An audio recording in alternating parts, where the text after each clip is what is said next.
Assalamu Allah, assalamu alaikum, shalom, peace, peace, peace to the streets. I'm your brother in the struggle, Brother Minister Ali. And today, family, I want to share with you some excerpts and a few thoughts on the power of your mind. Master Fard Muhammad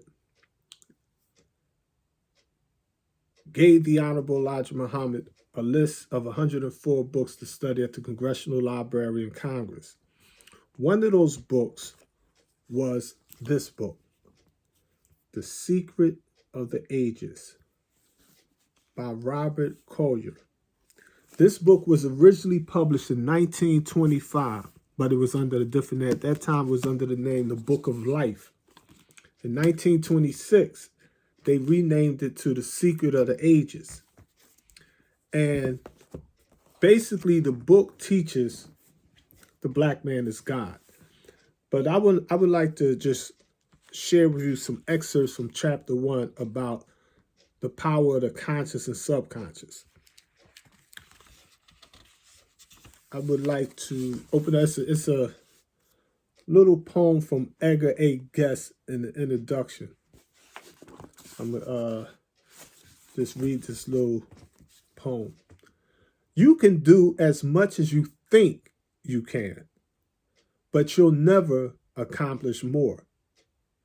If you're afraid of yourself, young man, there's little for you in store.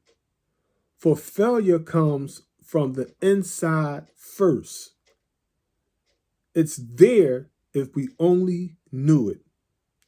And you can win, though you face the worst, if you feel that you're going to do it. So our emotions are important to our success and failures in life. That's why you always hear us say, take the evil E off your emotions and make motions.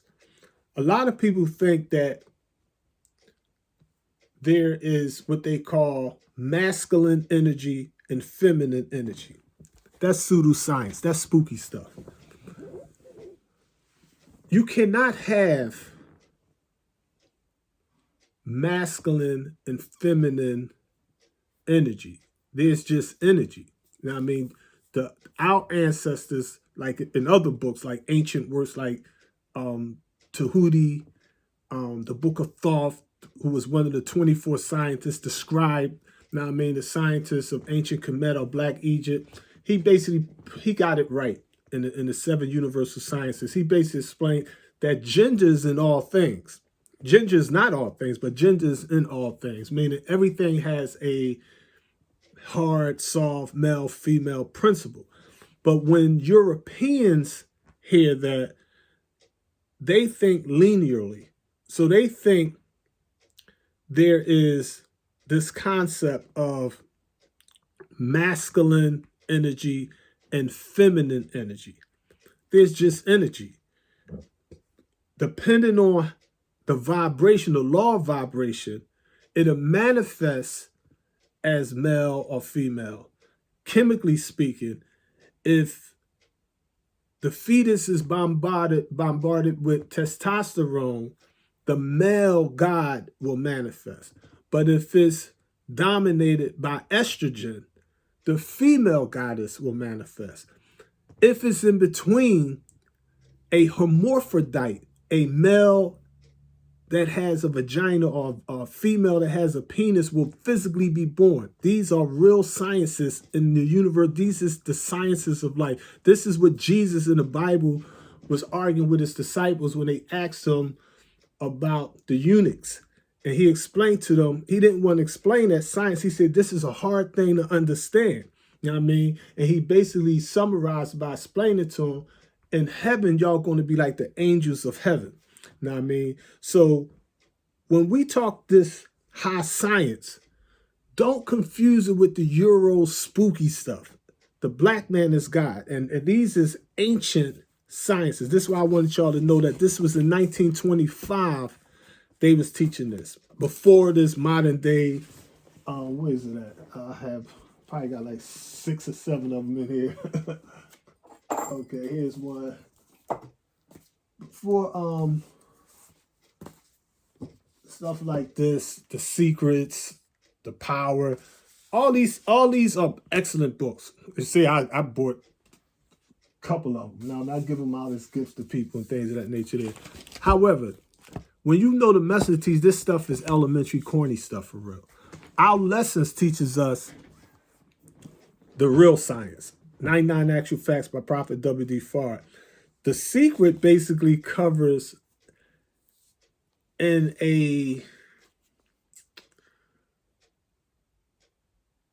I wouldn't say a pseudoscience. It's for European interpretation of ancient black spiritual sciences. They just don't understand it. You know what I mean? I love the movie. In the movie, I'm listening to him. I see the elder on YouTube teaching on it, and he's wrong and wrong. I want you to know the simple thing. Anytime you hear somebody be like, thoughts become things. No, thoughts are things. Both can't be correct. Thoughts become things, or thoughts are things. Master Muhammad position is thoughts are things. Thoughts travel 24. They packets. I mean, like thoughts. It's a whole science with that. You'll find I got a book out called 24 Principles. 7 Supreme Angels wrote the introduction to each chapter. It's 24 principles. Each Supreme Angel wrote an introduction for a collection of chapters in it. But one of the chapters is titled, Which Came First, the Man or the Mind? And it goes into the sciences according to the Honorable Elijah Muhammad. In fact, let me read something. If I have it down here, I don't know if I have it down here though. I do. Let me find something real quick in the theology of time, just to make sure you understand that this is the teachings of the Honorable Elijah Muhammad in a mathematical way. All right.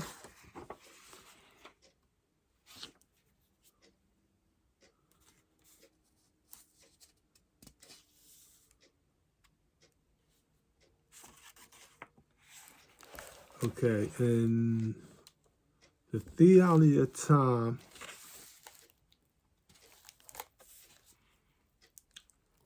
let me find the beginning of when he actually said this. This was August the 20th of 1972. I'm going to read to you from page 186. I'm going to quote this part right here. The messenger said, there are many people who believe angels and gods appear in the air someplace. But if they're up there, we could see them.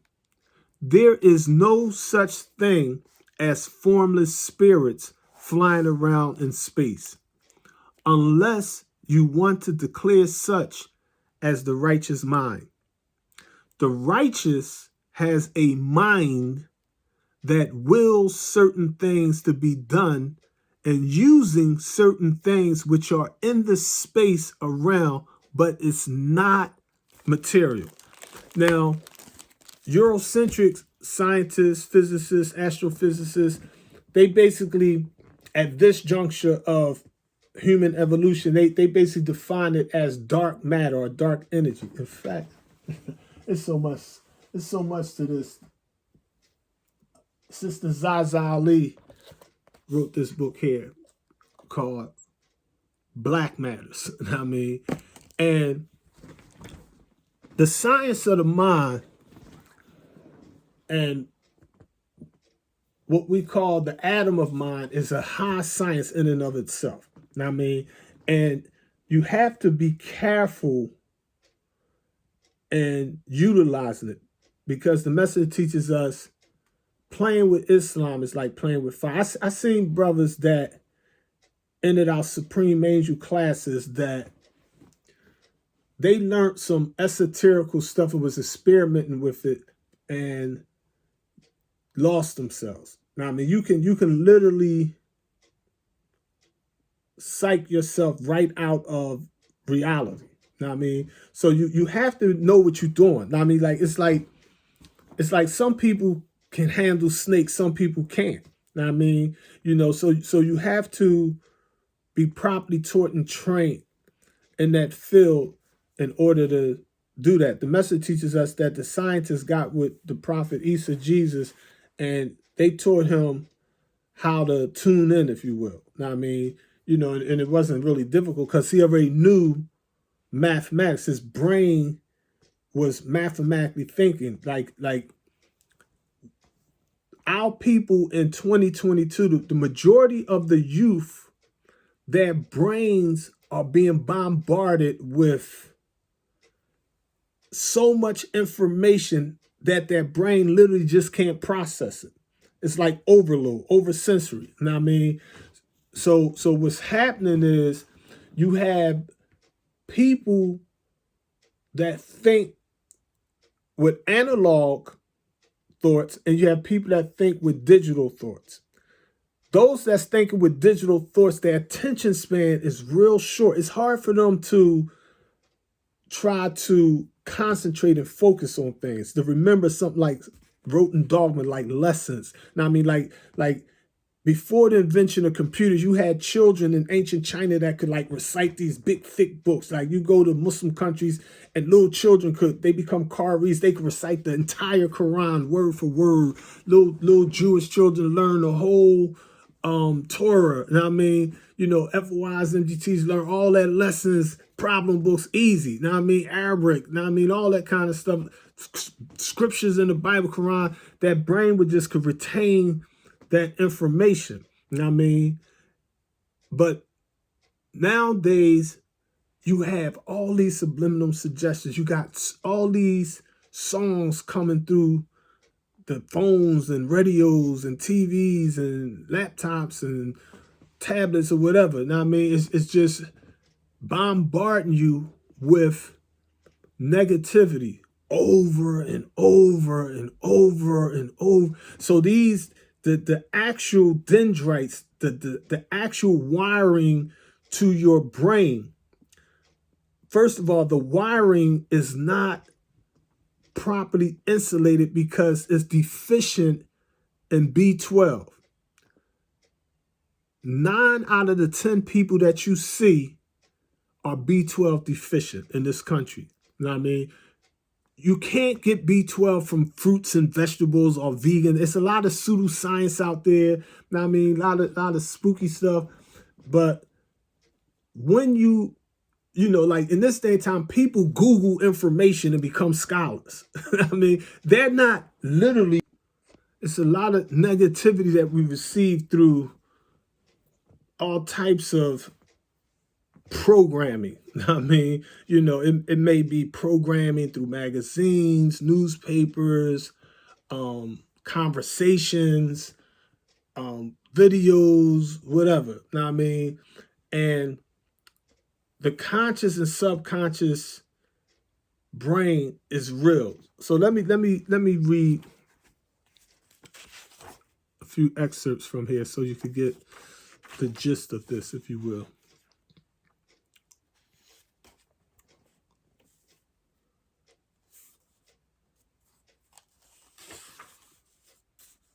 What, in your opinion, is the most significant discovery of this modern age?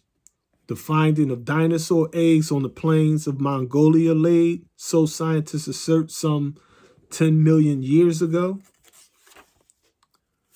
The unearthing of ancient tombs and cities with their confirmation of the scriptural story and their matchless specimens of bygone civilizations? The radioactive time clock by which Professor Lane of Tufts College estimates the age of the Earth at 1,250,000,000 years? Radio, airplanes, atomic energy, the hydrogen bombs? No, not any of these. The really significant thing about them is that from all this vast research, from the study of bygone ages, men are for the first time beginning to get an understanding of that vital force, which somehow, some way, they are beginning to get an inkling of the infinite power it puts in their hands, to glimpse the untold possibilities it opens up. This is the greatest discovery of modern times, that every man or woman has within them a particle of creative force, endowed with infinite intelligence, infinite resource, that he or she can call upon this power at will, that it is as much the servant of his mind as was ever Aladdin's fabled genie of the lamp of old, that he or she has but to understand it and work in harmony with it to get from it anything he or she may need, health or happiness, riches or success. To realize the truth of this, you have to go back for a moment to the beginning of things. In the beginning, it matters not whether you believe that mankind dates back to the primitive ape man of 500,000 years ago or sprang full grown from the mind of the Creator. In either event, there had to be a first cause, a creator. Some power had to bring to this earth the first germ of life. And the creation is no less wonderful if it started with the lowest form of plant life and worked up through countless ages into the highest product of today's civilization, than if the whole were created in 6 days. In the beginning, this earth was just a fire mist. 6,000 or a billion years ago. What does it matter which?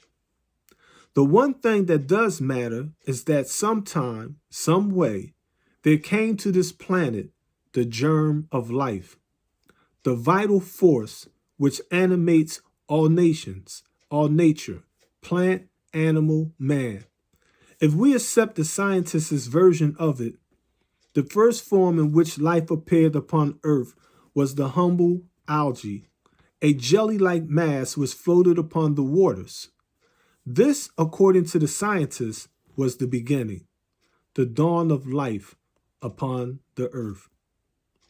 Next came the first bit of animal life, the lowly amoeba, a sort of jellyfish consisting of a single cell without vertebrae and with very little else to distinguish it from the water round about, but it had life, the first bit of animal life, and sufficient intelligence and resource to find the means of sustaining life, and to progress from that life.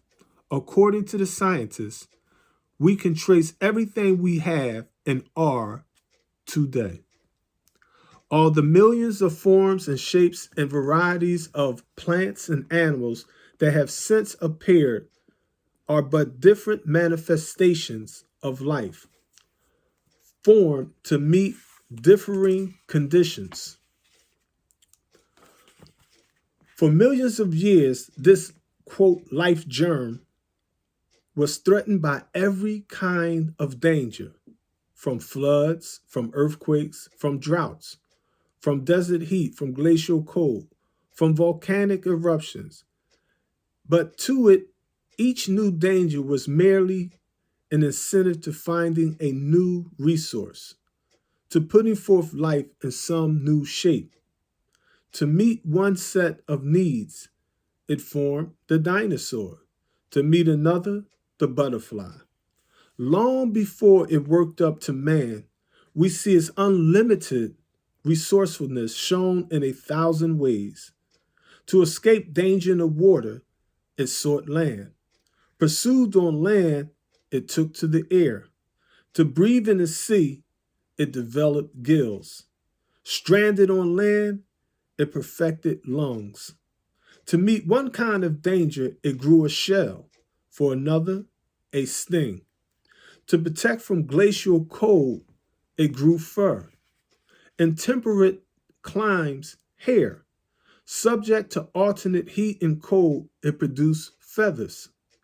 But ever, from the beginning, it showed its power to meet every changing condition, to answer every creature's need. Had it been possible to kill this life germ, it would have perished ages ago, when fire and flood, drought and famine followed each other in quick succession. But obstacles, misfortunes, cataclysms were to it merely new opportunities to assert its power. In fact, it required obstacles to awaken it, to show its energy and resource.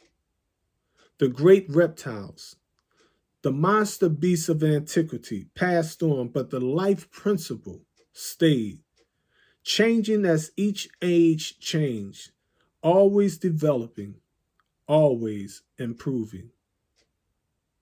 Whatever power it was that brought this life germ to the earth, it came endowed with unlimited resource, unlimited energy, unlimited life.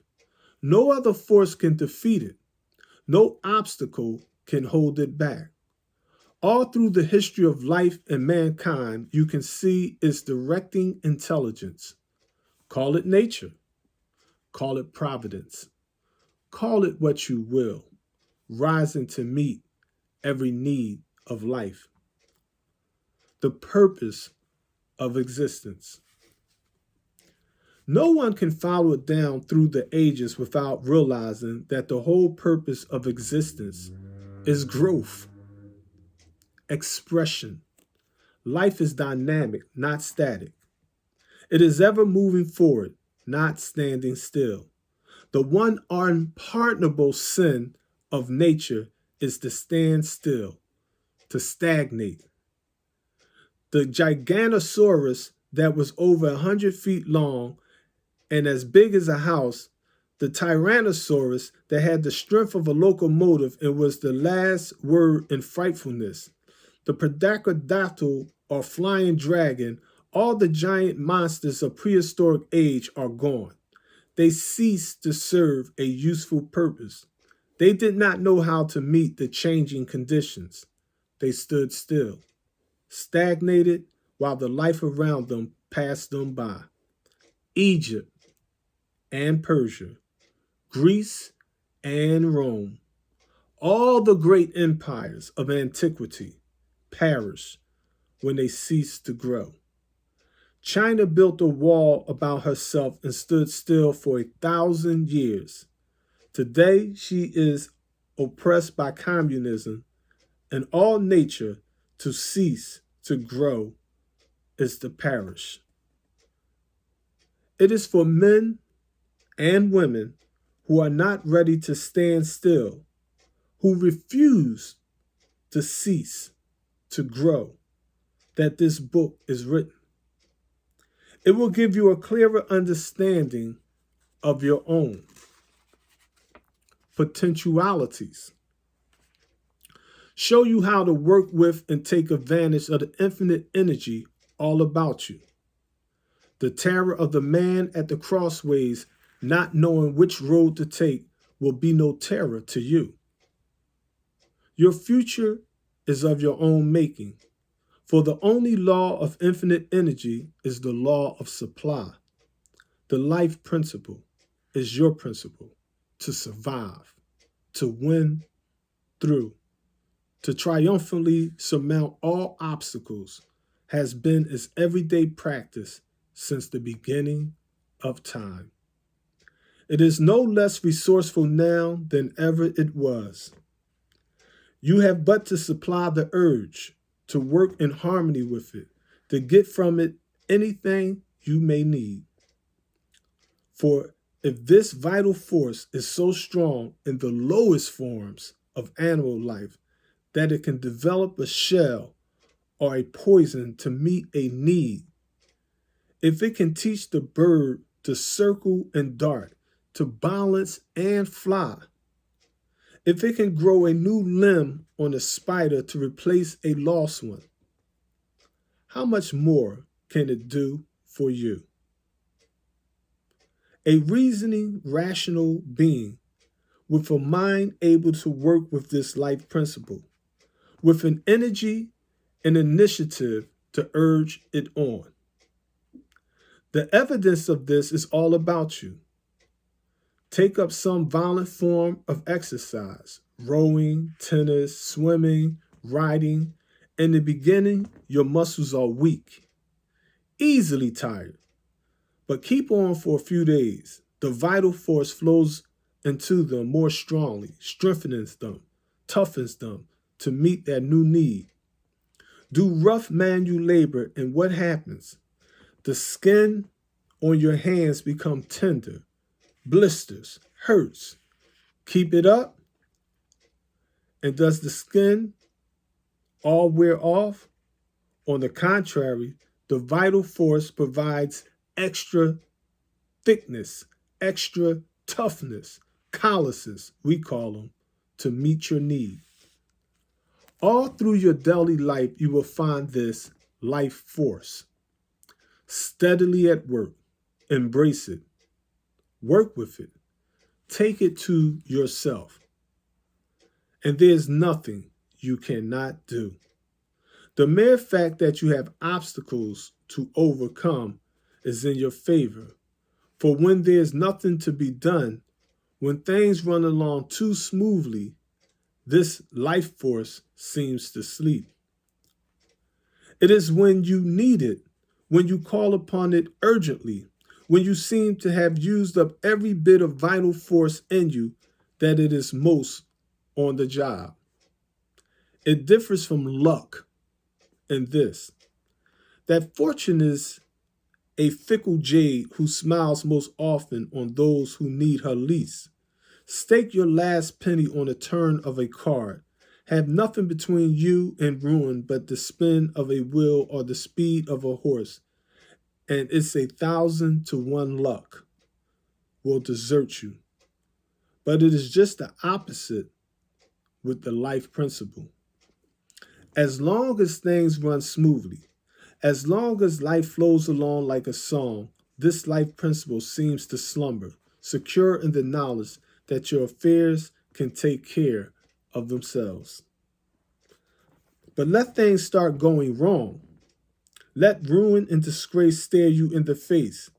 Then is the time this life force will assert itself if you but give it a chance. The open sesame of life. There is a Napoleonic feeling of power that ensures success in the knowledge that this invincible life force is behind your every act, knowing that you have working with you a power which never yet has failed in anything it has undertaken. You can go ahead in the confident knowledge that it will not fail in your case either. The ingenuity which overcame every obstacle in making you what you are is not likely to fall short when you have immediate need for it. It is the reserve strength of the athlete, the second wind of the runner, the power that in moments of great stress or excitement, you unconsciously call upon to do the deeds which you ever after look upon as superhuman. Beloved, there is no mystery God. You have a power and force and wisdom that is latent in you by nature. But if you're being taught by the wrong teachers, as the scriptures warn, if the blind leads the blind, they both shall fall into the ditch. Imagine this. Imagine you're climbing Mount Everest, or you're going to Antarctica, or you're going through a deadly jungle, or you're stranded on an ocean of shark-infested waters, or you're lost in an underground mine. You cannot depend on luck and hope. Your mystery God cannot get you out of that situation. But the fact that you're in that situation is a blessing, but according to the law of the pendulum, is also a curse. You cannot have a blessing without a curse. You cannot have a law's blessings without Satan's stumbling block.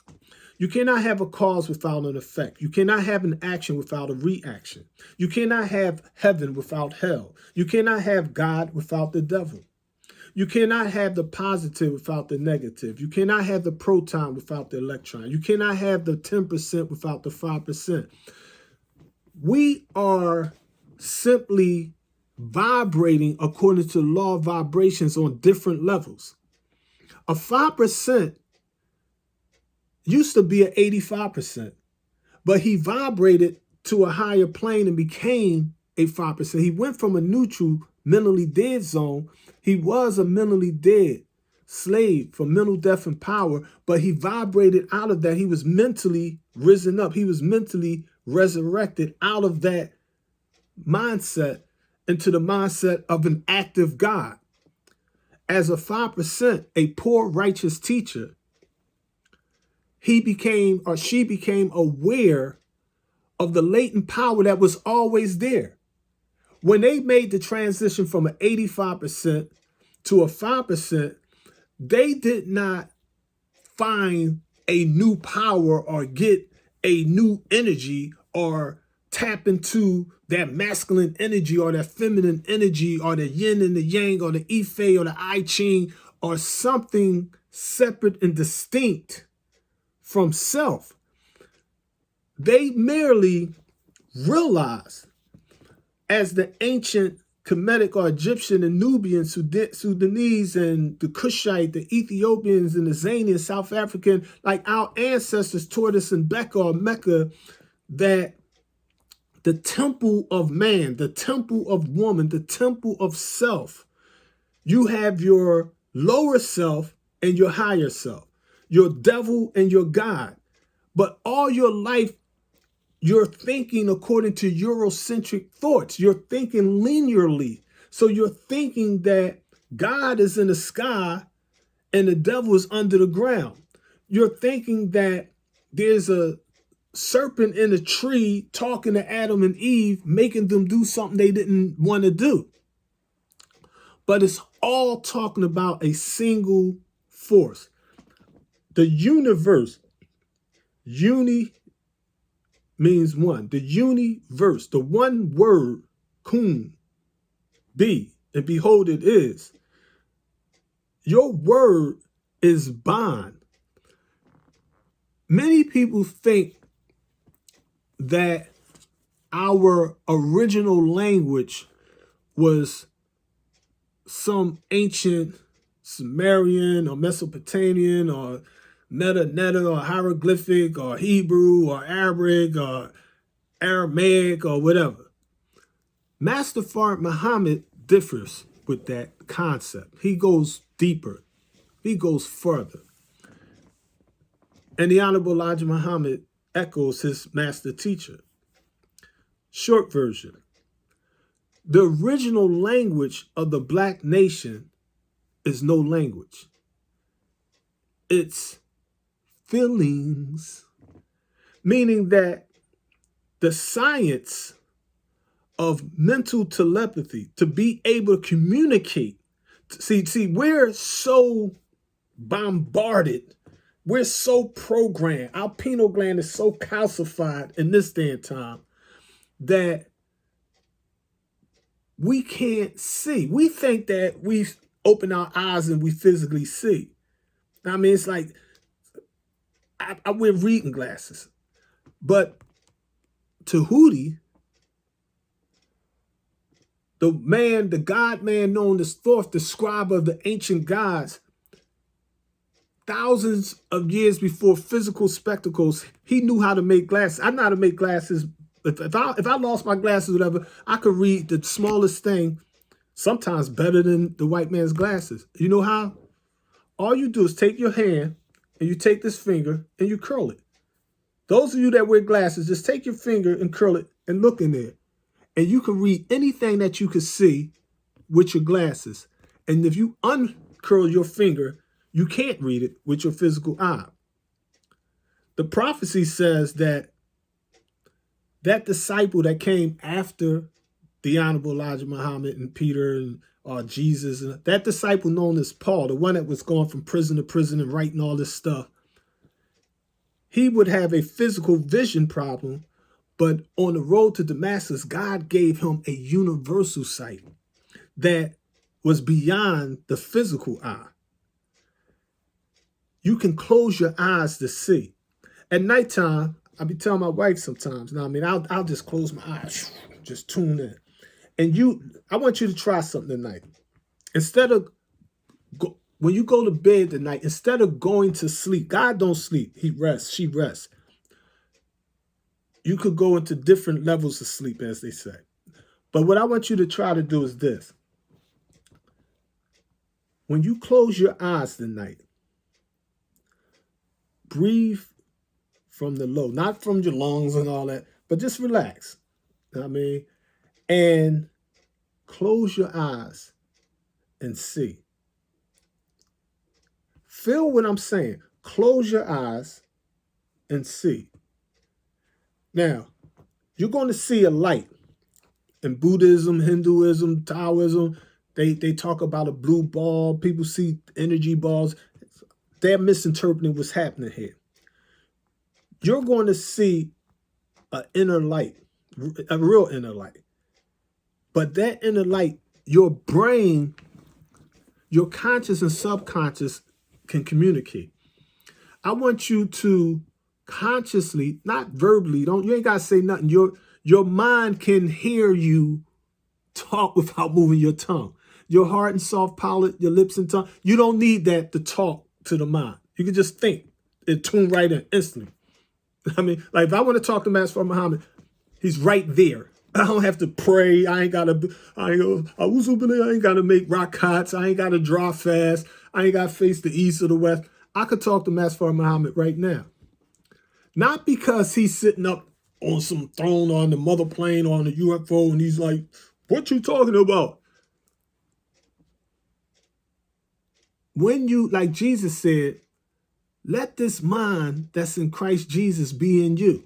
The mind of God is not separate from your mind. It's only one mind. We see in ordinary speech, we gotta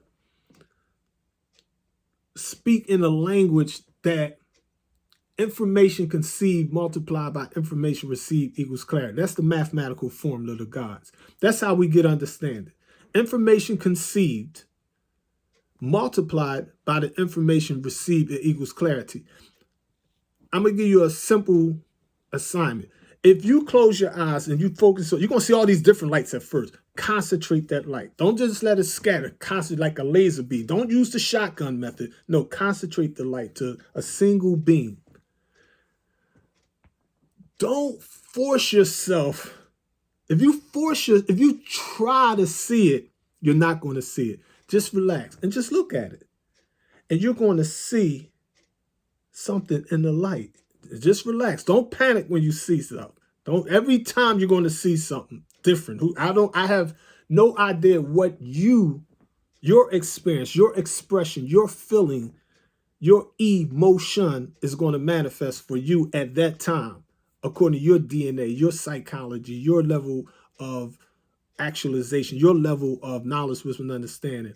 These 7 mind dimensions, the physical, the emotional, the mental, the spiritual, the soul, the self, and the will.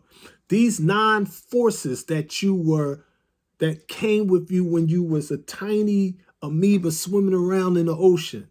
Attraction, repulsion, cohesion, assimilation, dissimulation, creation, projection, reception, and intuition. Intuition. You intuitively can see and hear things. Not anywhere in the world. Anywhere in the entire universe. You can see and hear anything and anyone. You can tune in on a specific person if you wanted to. It's like you're just being in that room just looking at him, listening. Like, oh, this joker set me up. Look at this fool. Okay, let me go back. I mean, and that power is a universal natural power. It's a universal and natural force. But because of the law of dichotomy, because of the law of cause and effect, the mathematics of it, they operate at different vibrations. So you have the cause, then the effect. You can't have the effect and then the cause. See, you can't see and didn't close your eyes. It's a science to it. You don't have to physically close your eyes to close your eyes. It's a science. Some people misunderstand this, and this is why this is supreme ancientry. This is the science of the gods. Now, I mean, we don't really just teach this, and we drop jewels on it in different books or what have you, but it's a real power that you can utilize. You can master it. You can depend on it. You'll grow confidence in it. Know what I mean? And when the devil and his imps or his impersonators, when they come at you with negativity and evil, what you want, what you strive for is for them to turn hell as hot as they can get it. Because you know you're going to survive. But the beauty of it, the law of the pendulum operates like this. If you go all the way down to the depths of hell, the only place you can go is all the way up to the heights of heaven. So you like, man, I'm trying to go to the hood. Take me to the projects. Take me down Kensington. I want to go to the worst hood in the world. Know what I mean? And survive it. A lot of people can't survive it. A lot of people walk on that tightrope and they die. A lot of people experiment with these. The Master teaches us throughout his teachings. He explained this is how come the Martians live longer than us. They're not here now, but the Martians, when they had the water and life, that full life, they had a lifespan of 1,200 Earth years. We only get 1,000. 1,000 means alif, in Hebrew alif. In Arabic alif. Know what I mean? They get 1,200. They get Mars. I mean, they get 1,200. Know what I mean? The message explained to us the reason the Martian life forms get more physical, a longer physical lifespan than us is because they're not as inquisitive or intelligent as us. See, we're so smart, we dumb. I mean, so I'm thinking we just want to keep learning. We're never satisfied. Other life forms like turtles, fish in the sea, birds, squirrels, they cool. I was just looking at the squirrel today. He just hopping on every time we in the car. I'm like a little baby squirrel now. We don't want to run him over with the car, run it over with the car and nothing. So it just be hopping around. It's just so happy. It's cool, and it's so cool gathering his acorns in the fall and running around and playing and procreating and dying off. It's cool with that. It ain't worrying about trying to take over the gophers. It's not trying to integrate with a cat. It's not trying to see if it could fly like the bird. It's not trying to jump into the creek and see if it can swim like the fish. It's like, listen, man, I'm a squirrel. I'm good. I got knowledge of self. I'm good. I'm satisfied with me being me. Know what I mean? But human life, the messenger said we like to experiment more. Know what I mean? So we was never created, self-created, to physically die. You can't. The law of death is nothing but the polar opposite of the law of life. It's not life, death. Now, I mean, I was just talking to my sister about that earlier today. Now, I mean, and I explained to her, I was like, our dead father is just a thought away. I could talk to him right now. I could hear my father's voice right now. I don't have to close my eyes. With my eyes open, I can see my father's physical face. I could tell you what he got on right now. I could hear him. I could ask him something. He'll answer. He could ask me. He could tell me something. He can warn me about something. So when you understand life and death. As Jesus said, let the dead bury the dead, let the living live with the living. It's a law there, it's a law of polarity, but in our brain, we say that so-and-so died of old age, they got shot, they had a car accident, they committed suicide or whatever. I mean, and you be like, where's this dead person at?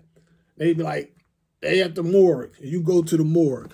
I mean, and you be like, okay, why did you say they're dead?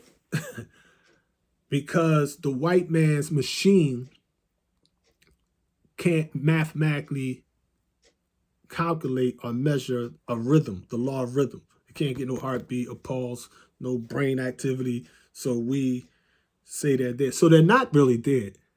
You're defining them as dead because in your head, you don't know no other communication system on that frequency, that type of energy.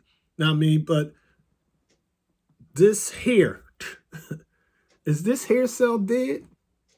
No.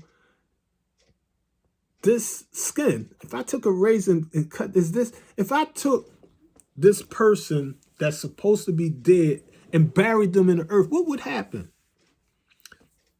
Their body would take and break down into all the elements of the earth. That bones is stone, that flesh is vegetation, that blood is water. Out of them would come all these other plants, insects, and creatures, worms, whatever. I mean, billions and billions and billions of other life forms, and they'll go off do all kind of things. So let's say in the hypothetical squirrel, say the hypothetically the squirrel died, as they say.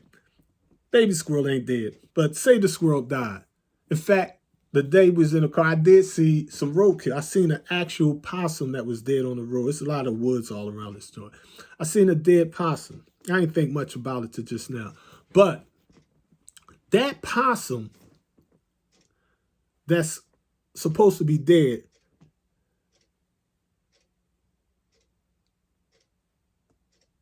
a chicken hawk, for example, a raven will fly down there. They'll circle, make sure he's really dead. Like, we don't detect no movement. We got certain aromas and smells and senses that telling us that this is some carrion, this is a dead creature. So eventually they're going to come in. They ain't going to touch, they're going to land there. They're going to sit on him for a minute. See what he's doing. Now, if he move, we're going to run. You know what I mean? Like, oh, he ain't doing nothing. We'll take a peck of his eye. Now, say the hawk, the vulture, or whatever. Now, I mean, nature gives other life forms different life functions. Like in the water, shrimp are scavengers. Crabs are scavengers. Now, I mean, scallops. Now, I mean, you know, certain animals eat the filth in the water. Now, I mean, catfish are the pigs in the water, according to the Honorable Elijah Muhammad. Now, I mean, the hog, the swine, they eat the filth on earth. Now, I mean, you need vultures and stuff like that to make that transformation of the life cycle. Now, I mean, they vibrate on this high life form. Now it's on this lower life form. It's on the physical plane. It's on the will plane. It's on the, I mean, so now that bird, I'm just using for example, that bird, say the bird ate some of this dead possum and it flew off. And it was a male bird, a male vulture, and it met a female vulture. And you know the story of the birds and the bees. And say the male vulture that ate some of this dead animal now has that dead animal's DNA living inside of its living body. That energy, that transfer of death into life is now in a living bird. And he procreates with this female bird, and she gave birth to some baby birds that has the dead carcass in their essence. I mean, and they fly off. I mean, and this cycle is a unique one because if the fruit-eating bird came over and ate the apple, and he ate some strawberries and some blueberries, and he flew off and went to a deserted island. And a storm came and it got shifted and it got stuck on this deserted island and it pooped on this dead sand. It died on the island and this dead carcass went inside the dead sand. Something happens. That inorganic matter becomes organic.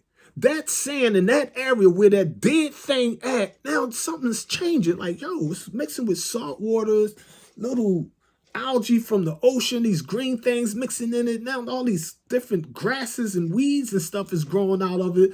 We see it pooped over here, but in the poop was part of the strawberry seed that's on the outside of the fruit instead of inside of the fruit. Now we got this, not a strawberry, it's not a raspberry, it's some type of hybrid berry growing on this island, and it's no competition, and this berry just like, every time they die, they just produce all these other berries, and you come back 100, 1,000 years in the future, you see all these new life forms, all these new fruits and vegetables, because the dead are not dead. The Holy Quran teaches us, speak not of the dead as though they are dead. No, they are alive, yet you just perceive not, meaning you don't understand the mathematical law of Allah, He Allah, and she Mother Nature. That balance, that yin-yang, that Ife, that Mayat, that freedom, justice, that equality. Know what I mean? So this science is all around us. You can look at your hand. You could look at a hair, a drop of your saliva. You get you a microscope, and you take a teardrop. You take a boogie. You take some of your bad breath and blow on it. I mean, you take and scratch between your toes and put. You be like, man, I got all kind of living things all over me. I'm just like I live. This is why I be telling people, if the black man spit on the planet, it's only a matter of time before life inhabits that entire planet. That's just who and what we are by nature. There is no mystery God. So I just wanted to touch bases with y'all so that we can understand the transition, that just because you're a 85%, that don't mean you can't vibrate and become a 5%. And just because you're a 5%, don't mean you can't vibrate in a wicked way, in a materialistic way, and become a 10%er. And just because you're a 10%er don't mean you can't lose all your money and become another 85, become an 85% all over again and start that cycle all over again. Peace to the gods. Salam Allah. Your brother in the struggle. The struggle continues.